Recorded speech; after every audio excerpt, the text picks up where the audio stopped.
Bienvenidos al canal. Aprende con un café. Hoy vamos a descubrir cómo es el sistema político de Corea del Norte y cómo viven realmente sus habitantes en la actualidad. Comenzamos. Adentrarse en la República Popular Democrática de Corea, comúnmente conocida como Corea del Norte, es como intentar abrir una puerta sellada durante décadas. La información que emerge del país es a menudo fragmentada, controlada y filtrada a través de la estricta propaganda estatal. Este ensayo busca reunir las piezas disponibles para ofrecer una visión lo más clara y objetiva posible de una nación que sigue siendo uno de los mayores enigmas del siglo XXI. Exploraremos las raíces históricas que dieron forma a su sistema político único, la vida cotidiana de sus ciudadanos y su compleja relación con el resto del mundo. El interés global por Corea del Norte no es casual. Se deriva de su programa nuclear, sus desfiles militares masivos y las historias de quienes han logrado escapar de sus fronteras. Sin embargo, más allá de la geopolítica y los titulares sensacionalistas, existe una población de más de 25 millones de personas cuyas vidas están profundamente marcadas por el régimen. Comprender su realidad requiere mirar más allá de la caricatura del reino ermitaño. Es necesario analizar la ideología que sustenta al Estado, la estructura social que clasifica a cada individuo desde su nacimiento y las estrategias de supervivencia que la gente común ha desarrollado para navegar en un entorno de escasez y control extremo. Este viaje nos llevará desde los pasillos del poder en Pyongyang hasta los mercados informales que han surgido en las provincias. Nuestro objetivo es desentrañar la complejidad de Corea del Norte, separando los hechos de la ficción siempre que sea posible. Para ello, nos basaremos en testimonios de desertores, análisis de expertos internacionales, informes de organizaciones no gubernamentales y la escasa información que el propio régimen permite salir. Este enfoque multifacético nos permitirá construir un mosaico que, si bien incompleto, nos acerca a la verdad sobre cómo funciona el poder y cómo es el día a día en este país. Desde la veneración casi divina a sus líderes hasta las pequeñas rebeliones silenciosas que ocurren en la vida privada, cada aspecto revela una faceta de la lucha humana por la dignidad y la supervivencia en circunstancias extraordinarias. A lo largo de las siguientes secciones, desglosaremos metódicamente cada componente de la realidad norcoreana. Empezaremos por sus orígenes históricos, fundamentales para entender por qué el país tomó un camino tan diferente al de su vecino del sur. Luego examinaremos el poder inquebrantable de la familia Kim y la ideología que lo justifica. Nos sumergiremos en la economía, la sociedad, el acceso a la información y sus tensas relaciones internacionales. Finalmente, compartiremos algunas curiosidades que a menudo sorprenden a quienes solo conocen la versión oficial. Prepárense para un análisis profundo que busca iluminar las sombras que rodean a una de las naciones más aisladas y fascinantes del planeta. Para comprender la Corea del Norte actual, es imprescindible retroceder hasta mediados del siglo XX. La península de Corea, tras décadas de brutal ocupación japonesa que finalizó con la Segunda Guerra Mundial en 1945, se encontró en el centro de las tensiones de la naciente Guerra Fría. Las potencias vencedoras, la Unión Soviética y Estados Unidos, acordaron dividir la península temporalmente por el paralelo 38. El norte quedó bajo la influencia soviética y el sur bajo la estadounidense. Esta división, que se suponía transitoria, se convirtió en una fractura permanente que sentó las bases para dos sistemas políticos y económicos diametralmente opuestos, sembrando la semilla de un conflicto inevitable que definiría el destino de millones de personas. En el norte, la Unión Soviética apoyó a un joven y carismático guerrillero antijaponés llamado Kim Il-sung. Con el respaldo de Moscú, Kim Il-sung consolidó rápidamente su poder, eliminando a sus rivales políticos y estableciendo un régimen comunista centralizado. Su gobierno se embarcó en una serie de reformas agrarias y nacionalizaciones que transformaron radicalmente la estructura económica y social. La propiedad privada fue abolida y toda la industria pasó a estar bajo control estatal. Kim Il-sung comenzó a cultivar un intenso culto a la personalidad, presentándose como el padre fundador y el único salvador de la nación coreana, un líder infalible destinado a guiar al pueblo hacia un futuro utópico socialista. La tensión entre los dos estados coreanos culminó el 25 de junio de 1950, cuando las tropas norcoreanas, con el beneplácito de Stalin, cruzaron el paralelo 38 e invadieron el sur, dando inicio a la Guerra de Corea. El conflicto, que duró 3 años, fue devastador. Involucró a potencias mundiales, con China apoyando al norte y una coalición de las Naciones Unidas, liderada por Estados Unidos, defendiendo al sur. La guerra dejó millones de muertos, tanto militares como civiles, y redujo a escombros gran parte de la península. El conflicto terminó en 1953 con un armisticio, no con un tratado de paz, lo que significa que técnicamente las dos Coreas siguen en guerra hasta el día de hoy. Esta guerra, conocida en Corea del Norte como la Guerra de Liberación de la Patria, se convirtió en el mito fundacional del régimen. La propaganda estatal la presenta como una victoria heroica contra el imperialismo estadounidense y sus títeres surcoreanos. El armisticio solidificó la división, creando la zona desmilitarizada, una de las fronteras más fortificadas del mundo. Para Kim Il-sung, la guerra justificó la necesidad de un Estado militarizado y un control social absoluto para proteger al país de amenazas externas. Este legado de conflicto y asedio perpetuo ha moldeado la psique nacional y ha sido utilizado por el régimen durante más de 70 años para justificar el aislamiento, la represión y la priorización del gasto militar sobre el bienestar del pueblo. El sistema político de Corea del Norte no puede entenderse sin la figura central de la familia Kim, que ha gobernado el país como una monarquía hereditaria de facto desde su fundación. El fundador, Kim Il-sung, conocido como el Presidente Eterno, estableció las bases de este poder dinástico.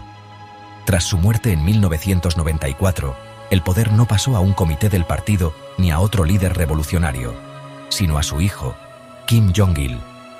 Este fue el primer caso de una sucesión de poder comunista de padre a hijo, un hecho que sorprendió al mundo y consolidó la naturaleza única del régimen norcoreano. El traspaso de poder fue cuidadosamente preparado durante años, presentando a Kim Jong-il como el único heredero legítimo del legado de su padre. Kim Jong-il, apodado el querido líder, gobernó desde 1994 hasta su muerte en 2011. Su mandato estuvo marcado por una terrible hambruna en la década de 1990, conocida como la Ardua Marcha, que causó la muerte de cientos de miles, si no millones, de norcoreanos. A pesar de esta catástrofe, Kim Jong-il fortaleció el control del régimen y priorizó el desarrollo del programa nuclear y de misiles balísticos bajo la política Songun, o militar primero. Consolidó aún más el culto a la personalidad, atribuyéndole hazañas sobrehumanas y una sabiduría infalible. Su imagen, junto a la de su padre, se volvió omnipresente en cada hogar, escuela y lugar de trabajo del país, reforzando la idea de que la familia Kim y la nación eran una sola entidad inseparable. Tras la muerte de Kim Jong-il en 2011, el poder pasó a su hijo menor, Kim Jong-un, quien entonces tenía menos de 30 años. Muchos analistas internacionales predijeron que su gobierno sería inestable y de corta duración debido a su juventud e inexperiencia. Sin embargo, Kim Jong-un, ahora conocido como el líder supremo, demostró ser un político astuto y despiadado. Rápidamente consolidó su autoridad ejecutando a figuras de alto rango, incluido su propio tío, Jang Song-taek, para eliminar cualquier posible amenaza a su liderazgo. Ha continuado con el desarrollo del programa de armas nucleares, llevando a cabo múltiples pruebas que han aumentado las tensiones internacionales, pero también ha mostrado una faceta diplomática al reunirse con líderes mundiales como el presidente de Estados Unidos. El poder de la familia Kim es absoluto y se extiende a todos los aspectos de la vida en Corea del Norte. Se basa en un sistema de propaganda implacable que los deifica, presentándolos como seres casi divinos cuya sangre y linaje los hacen inherentemente superiores y destinados a gobernar. La lealtad a la familia Kim no es solo una obligación política, sino un deber sagrado. Cualquier crítica, por sutil que sea, se considera una traición y se castiga con una severidad extrema, a menudo afectando no solo al individuo sino a 3 generaciones de su familia. Esta estructura de poder dinástico, única en el mundo moderno, es el pilar fundamental que sostiene al régimen y garantiza su continuidad a través de un control total sobre la población. El andamiaje ideológico que sostiene al régimen norcoreano se basa principalmente en 2 conceptos: Juche y Songun. La ideología Juche, desarrollada por Kim Il-sung, se traduce aproximadamente como autosuficiencia. En teoría, promueve la independencia política, la autosuficiencia económica y la capacidad de defensa propia. Sin embargo, en la práctica, Juche ha servido como una herramienta para justificar el aislamiento extremo del país y para cimentar el poder absoluto del líder. La ideología postula que las masas son las dueñas de la revolución, pero solo pueden alcanzar sus objetivos si son guiadas por un líder supremo. Este líder, por supuesto, es siempre un miembro de la dinastía Kim, convirtiendo a Juche en la justificación filosófica del culto a la personalidad. Formalmente, Corea del Norte se describe como un estado socialista gobernado por el Partido de los Trabajadores de Corea. La estructura del gobierno se asemeja a la de otros estados comunistas, con un presidium, un politburó y un comité central. Sin embargo, a diferencia de otros países comunistas donde el partido es la máxima autoridad, en Corea del Norte todas las instituciones del Estado y del partido están subordinadas al líder supremo, Kim Jong. Ostenta los títulos más importantes: Secretario General del Partido de los Trabajadores de Corea, Presidente de Asuntos Estatales y Comandante Supremo de las Fuerzas Armadas. Esto significa que su palabra es ley y sus decisiones no pueden ser cuestionadas por ninguna otra rama del gobierno, consolidando un poder unipersonal sin contrapesos. Durante el gobierno de Kim Jong-il, la ideología Songun, o militar primero, ganó prominencia, llegando a eclipsar incluso a Juche en ciertos aspectos. La política Songun prioriza al Ejército Popular de Corea en los asuntos del Estado y en la asignación de recursos. Esto significa que, incluso en tiempos de grave escasez de alimentos y bienes básicos, el ejército recibe la mayor parte del presupuesto nacional. Esta política se justifica por la necesidad de defender al país de la supuesta amenaza constante de Estados Unidos y sus aliados. Los desfiles militares masivos, que exhiben con orgullo misiles y tanques, no son solo una demostración de fuerza para el mundo exterior, sino también un mensaje para la población interna. El poderío militar es la máxima garantía de supervivencia de la nación.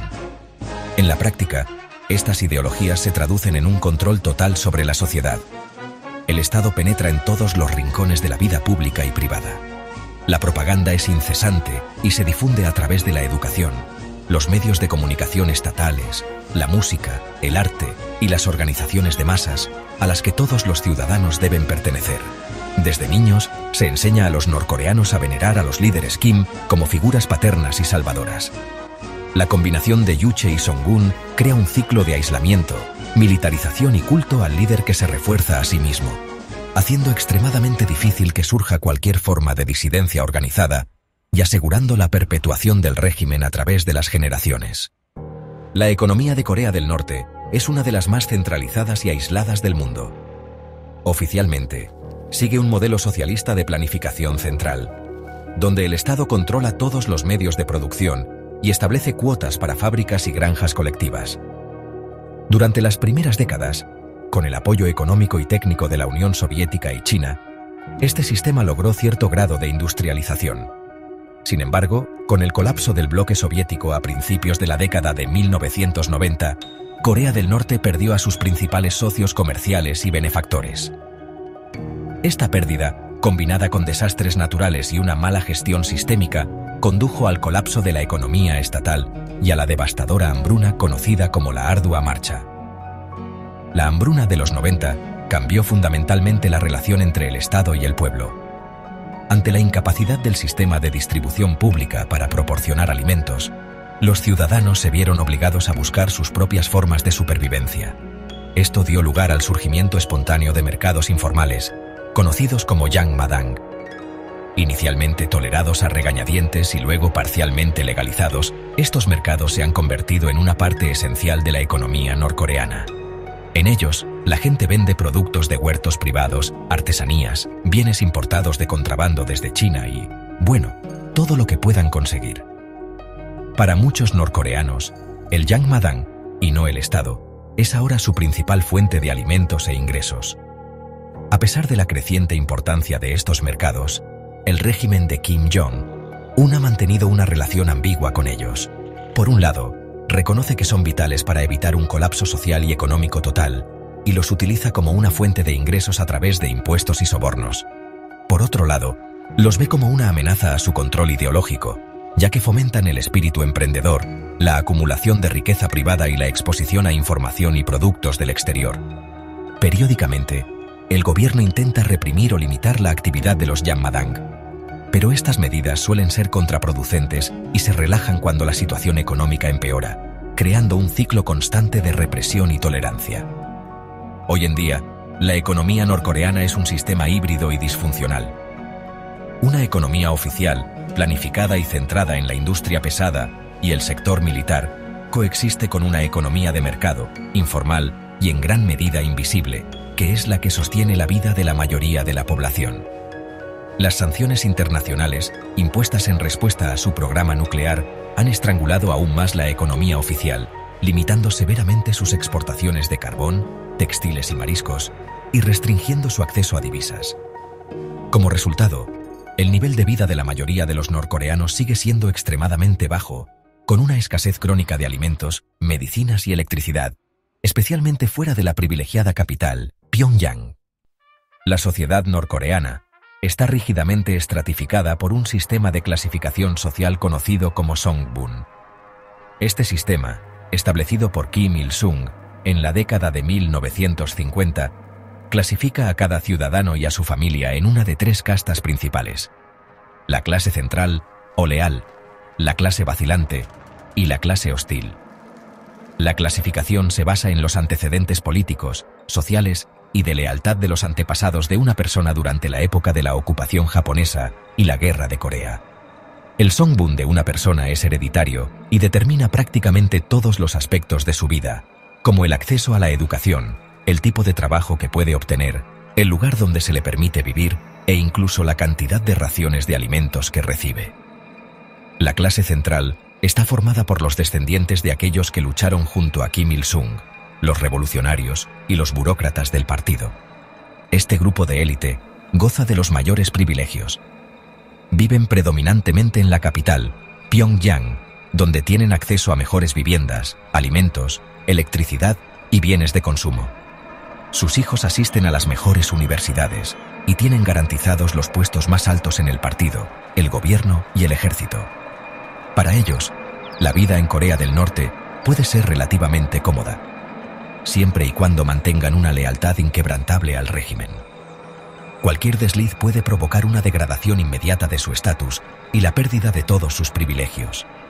La clase vacilante es la más numerosa y está compuesta por norcoreanos comunes, como agricultores, obreros y técnicos, cuyas familias no tuvieron una participación destacada ni a favor ni en contra del régimen en el pasado. Su vida está marcada por la incertidumbre y la escasez. Viven principalmente en ciudades provinciales y zonas rurales, donde las condiciones de vida son mucho más duras que en la capital. Tienen un acceso limitado a la educación superior y a buenos trabajos, y sus oportunidades de ascenso social son prácticamente nulas. Deben demostrar constantemente su lealtad a través de la participación en actividades de movilización masiva y sesiones de autocrítica para evitar ser degradados a la clase más baja. Finalmente, la clase hostil está formada por los descendientes de terratenientes, empresarios, colaboradores de los japoneses, cristianos y personas cuyas familias huyeron al sur. Este grupo es considerado políticamente sospechoso y está sujeto a una discriminación sistemática. Se les asignan los trabajos más duros y peligrosos, como en las minas, y a menudo son reubicados a la fuerza en las regiones más remotas y pobres del país. Están bajo vigilancia constante y son los primeros en ser castigados por cualquier infracción. Los miembros de la clase hostil y sus familias tienen más probabilidades de ser enviados a campos de prisioneros políticos, conocidos como Kwanliso, donde las condiciones son inhumanas. El sistema Songbun es la herramienta de control social más poderosa del régimen, ya que fomenta la conformidad y castiga la disidencia a lo largo de generaciones. El control de la información es uno de los pilares fundamentales del régimen norcoreano. El gobierno mantiene un monopolio absoluto sobre todos los medios de comunicación. Solo hay una agencia de noticias, una cadena de televisión y unas pocas emisoras de radio y periódicos, todos controlados directamente por el Estado.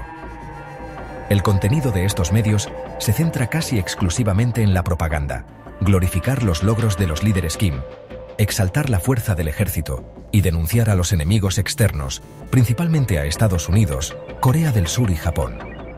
Las noticias del mundo exterior son cuidadosamente filtradas y distorsionadas para que se ajusten a la narrativa oficial del régimen. presentando a Corea del Norte como un paraíso socialista asediado por un mundo hostil y corrupto. El acceso a Internet, tal como lo conocemos, es prácticamente inexistente para la población general. Solo una pequeña élite de altos funcionarios del gobierno, investigadores y estudiantes de universidades selectas tiene acceso a la red global, y su actividad es monitoreada de cerca. La mayoría de los norcoreanos que tienen acceso a un ordenador o un teléfono inteligente solo pueden conectarse a una intranet nacional controlada por el gobierno llamada Kwangmyong, o luz brillante. Esta red ofrece un número limitado de sitios web censurados, un servicio de correo electrónico y salas de chat, todo bajo la estricta vigilancia del Estado.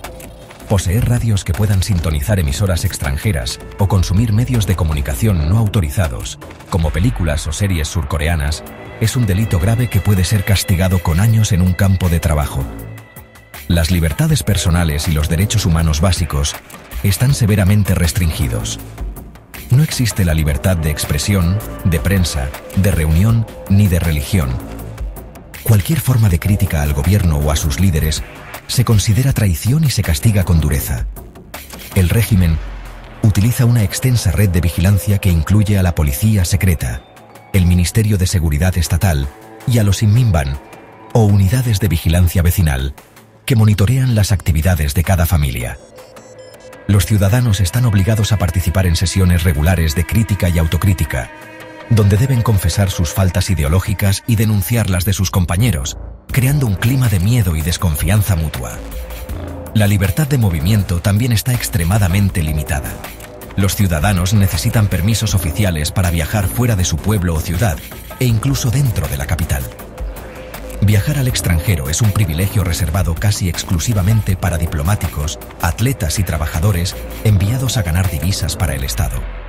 Intentar salir del país sin permiso se considera un acto de traición, y quienes son capturados y repatriados, especialmente desde China, se enfrentan a torturas, encarcelamiento en campos de prisioneros políticos o incluso la ejecución. Este control total sobre la información y las libertades personales es crucial para que el régimen mantenga a su población aislada del mundo exterior y sumisa a su autoridad. La política exterior de Corea del Norte se ha caracterizado históricamente por una combinación de aislamiento autoimpuesto y una diplomacia de confrontación. Durante la Guerra Fría, Pyongyang logró mantener un delicado equilibrio entre sus dos principales patrocinadores, la Unión Soviética y China, obteniendo ayuda de ambos. Sin embargo, tras el colapso de la Unión Soviética y la normalización de las relaciones de China con Corea del Sur, Corea del Norte se encontró cada vez más aislada en la escena internacional. Esta situación, sumada a su percepción de una amenaza constante por parte de Estados Unidos, llevó al régimen a centrar sus recursos en el desarrollo de un programa de armas nucleares como su máxima garantía de supervivencia. El programa nuclear se ha convertido en la pieza central de las relaciones internacionales de Corea del Norte. Para Pyongyang, poseer armas nucleares no es solo una cuestión de defensa, sino también una poderosa herramienta de negociación. El régimen ha utilizado un patrón cíclico de provocación y diálogo, realiza una prueba nuclear o de misiles para crear una crisis, y luego ofrece sentarse a la mesa de negociaciones a cambio de concesiones, como ayuda económica o alivio de las sanciones. Esta estrategia de diplomacia del precipicio le ha permitido captar la atención mundial y obtener beneficios tangibles, aunque ha llevado a la imposición de múltiples y severas rondas de sanciones por parte del Consejo de Seguridad de las Naciones Unidas. Las relaciones con sus vecinos y con las potencias mundiales son complejas y volátiles. La relación con China sigue siendo la más importante. China es el principal socio comercial de Corea del Norte y su salvavidas económico, proporcionando la mayor parte de su combustible y alimentos. Pekín ve a Corea del Norte como un estado tapón estratégico que evita la presencia de tropas estadounidenses en su frontera, por lo que, a pesar de su frustración con el programa nuclear de Pyongyang, ha sido reacio a aplicar la máxima presión que podría desestabilizar al régimen. Por otro lado, la relación con Corea del Sur oscila drásticamente entre momentos de diálogo y cooperación, como las cumbres intercoreanas, y periodos de alta tensión militar y retórica hostil. Bajo el liderazgo de Kim Jong-un, la diplomacia norcoreana ha experimentado giros inesperados. En 2018 y 2019, Kim participó en cumbres históricas sin precedentes con el entonces presidente de Estados Unidos, Donald Trump, y con el presidente de Corea del Sur, Moon Jae-in. Estos encuentros generaron esperanzas de una posible desnuclearización y una paz duradera en la península. Sin embargo, las negociaciones finalmente se estancaron debido a las diferencias irreconciliables sobre el alcance del alivio de las sanciones a cambio de los pasos de desnuclearización. Desde entonces, Corea del Norte ha vuelto a una postura más aislacionista y ha reanudado las pruebas de misiles, manteniendo al mundo en un estado de incertidumbre sobre sus verdaderas intenciones y el futuro de la seguridad regional. Más allá de la política y la ideología, la vida en Corea del Norte está llena de particularidades que a menudo resultan sorprendentes para el mundo exterior. Por ejemplo, el país tiene su propio calendario, conocido como el calendario Chuche, que comienza en 1912, el año del nacimiento de Kim Il-sung. Así, el año 2025 en el calendario gregoriano es el año Chuche 114. Otra curiosidad es que Pyongyang, la capital, es una ciudad de exhibición reservada para la élite. Sus amplias avenidas, monumentos imponentes y edificios de apartamentos de colores pastel contrastan fuertemente con la pobreza y el deterioro de las zonas rurales, creando dos realidades completamente distintas dentro del mismo país. El control estatal se extiende hasta los aspectos más personales de la vida, como la apariencia. Existen peinados oficialmente aprobados por el Estado para hombres y mujeres, y se desaconsejan los estilos considerados demasiado occidentales o capitalistas. La ropa también tiende a ser modesta y conservadora. A pesar de estas restricciones, las tendencias de la moda surcoreana a veces se infiltran a través del contrabando y son adoptadas discretamente por los jóvenes, en un pequeño acto de rebelión silenciosa. La música y el entretenimiento también están estrictamente controlados, con bandas como el Moranbong Band, un grupo de mujeres creado por el propio Kim Jong-un, que interpreta canciones patrióticas con un toque de pop moderno para atraer a las nuevas generaciones. Una de las facetas más impresionantes para los pocos visitantes extranjeros son los juegos de masas, especialmente el Festival Arirang.